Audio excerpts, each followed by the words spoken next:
This video, we will continue to give you more example how to implement operator overloaded function. So we will using the member function for example. So here, let's think about post-increment and the pre-increment operator. So for example, again, we use the date object for example. I create a date1 object. So here, did you remember you see this operator before? You can either do the plus sign before the object. You also can do the plus sign after the object. So remember here, the plus sign, we all call increment. But if they are before the object, we call that the prefix increment. So then we have the plus after the object, we call that the post increment. So that's the prefix increment, pre-increment, right? So this one actually is, we call the post increment. So you will understand when you see the plus sign, that means I will add 1 into the date. So for the date, you can understand if I want to increment 1 for the date from January 1st, 2020. So increment by 1, they will be January 2nd, 2020. But the pre-increment and post-increment, the different thing is, if I do the pre-increment, for example, originally my date 1 is January 1st, 2020. So when I'm using the pre-increment, this line, if I try to see out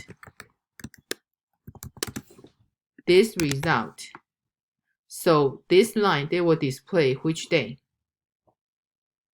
Because you do the pre-increment, right? So that's why they increment first, then return the date. So if originally your date is January 1st, they will display January 2nd. So that's what we call the pre-increment. But the post-increment, even they look similar. But the post-increment, the same thing. I do the post-increment for this statement. If I do the see out, for example, again, if my date is January 1st, 2020, so when I do the print, they will still print the original one. So that's why here, this one, they will display January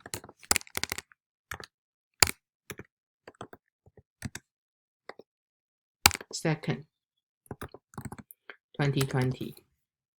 Okay, but the second one, because we do the pre-increment first. Pre-increment and increment first. So then if you do the post-increment, actually this one will be first. Of course, we just say, for example, they are date 1 first is January 1st.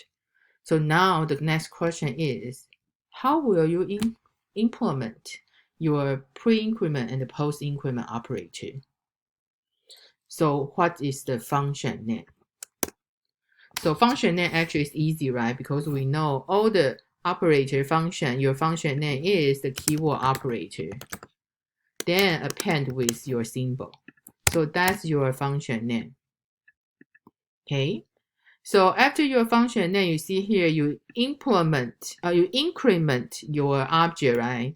So then actually, right, your return type will be the date object reference. So here is your return type. So here is your function name. Okay, however, did you notice? No matter you are pre-increment or post-increment, both your function is the same. And not only your function name is the same, your return type is the same. Because no matter which one, they should return back your date object reference. So that's why here, in order to create the pre-increment and the post-increment overloaded function, we make the parameter list to distinguish the difference between the pre-increment and the post-increment. So here, if my function prototype is like this, right? So pre-increment is we preferred. So the first thing is we have your function, if your operator function is plus, but you don't have any parameter list. This one is our pre-increment operator function, portal type. So the same thing, in order to distinguish the pre-increment and the post-increment, we make this post-increment, actually we add a parameter list. So to distinguish these two operator functions. Okay, because one thing is pre-increment, post-increment, your function name is the same. So in order to distinguish pre-increment and post-increment, we add a parameter only for the post-increment. Because here, I don't really need to know how many days I want to increment, right? Because you know, plus plus, you only increment by 1. Okay, so this one is our pre-increment, post-increment function portal type. So now we use the date object. We really see how should we implement these two functions. So that's why you will see here, this one is our new date object. Okay, besides earlier, we have these two operator function. We add 2. Okay, so the first one is our pre-increment. Okay, so both passing by reference. Okay, so here is our pre-increment operator function because you don't have parameter. But this one is the post-increment. We have the parameter list to implement our post-increment operator. So since we add these two member function, so our date.h file will change like this. So that's why you will see here, we do have the other operator function. We also have our friend function to do the outputs insertion function. So now we add 2 pre and post increment operator. So here your pre-increment operator, they will return, they will have no parameter, so they return the reference. So here your post increment, they have the parameter. So here actually you return by copy or you return by reference. So here actually, right, you should return by copy. Because one thing is, if you return by reference, we already change the value. So that's why here, let me correct that.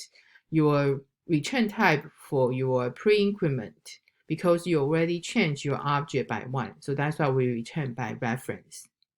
But the post-increment, because we will increment the object first, we will increment the object later. So that's why when we return, we need to return a copy for the old object before they do the increment. So that's why here, let me change back. For the post increment, your return type actually is not reference. Okay, so we see how the implementation is. So you see your pre-increment. So your pre-increment, you will return your object reference. So then you have no parameter list.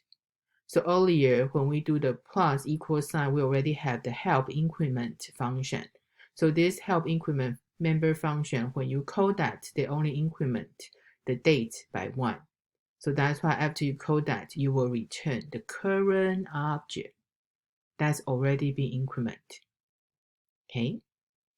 But for the post increment, not only when we implement this function, we have our parameter list. We also have different data type. So when you return, you are not return the reference, you are return a copy. So why the copy? Because we need to have a copy for the old one. So here you will see, when we do the post increment, right, we need to return the object before the increment. So that's why we create a temporary object. This one is static. Okay, so then you just using the current object. So we use this. So we save this information in our temp object. So then we call the help increment. So when you call the help increment, the host object date being changed. But because that's a post-increment function, so that's why we will return the old one from before we call the help increment. So that's why you return and copy. Or you cannot return reference because this object, after you return the reference, the function finished, they don't have that, but we can return the copy. So that's your post-increment operator function and the pre-increment operator function. So again, come back to here, I want to remind you on your prototype, function prototype for the pre-increment operator, you return the object reference. But your post-increment operator function, we will return the copy for the object.